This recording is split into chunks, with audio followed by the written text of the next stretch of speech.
Hey SEC family, welcome to another devotion. Today I want to talk about joy. Psalm 30 verse 5 says, "Weeping may last through the night, but joy comes with the morning."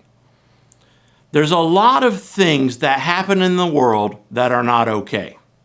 Racism is not okay, abuse is not okay, cancer is not okay, death is not okay. But because of sin, we live in a broken world full of evil. But even though we may see and experience a lot of things that aren't okay right now, we have the hope of eternity with Jesus. We have the hope that God will make it all okay in the end. We have the hope that one day, very soon, there will be no sickness, no racism, no pain, no more death, that every tear will be wiped away. Now that doesn't mean we can just pull the covers over our head and wait for heaven. We have a job to do as believers in the meantime. We are called to love and serve, but it does give us hope. We have the hope of heaven. When we put our trust fully in Jesus, God's glory is waiting for us, and we will dwell in the house of the Lord forever.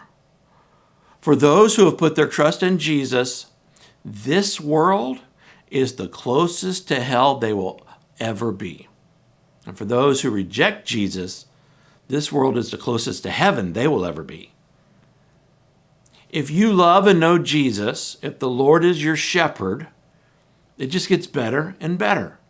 Because even if I have a tough life here on earth, I will still dwell in the house of the Lord forever, where there's no more sorrow, no more suffering, no more sin, no more sickness, no more sadness, no more problems, no more pain, no more pressure. It's unbelievable. With Jesus, it keeps getting better and better. The best is yet to come.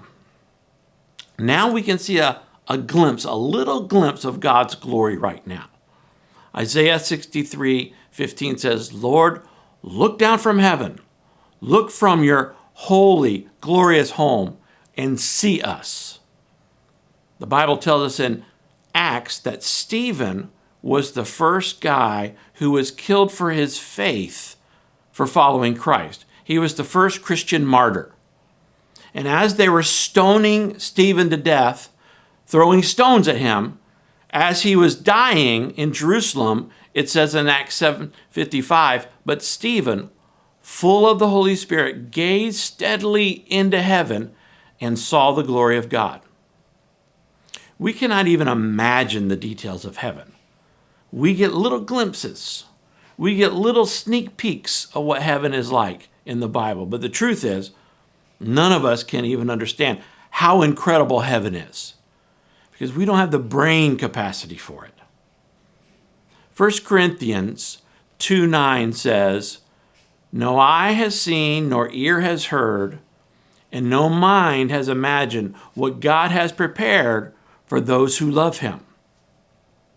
Romans 9:23 says, "He does this to make the riches of his glory shine even brighter on those to whom he shows mercy, who were prepared in advance for glory."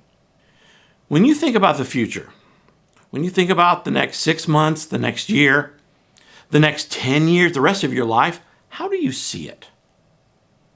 Is your mind filled with doubt, confusion, anxiety, fear, worry? It means you're not focused on the reality of eternity. "Surely goodness and mercy will follow me all the days of my life, and I will dwell in the house of the Lord forever."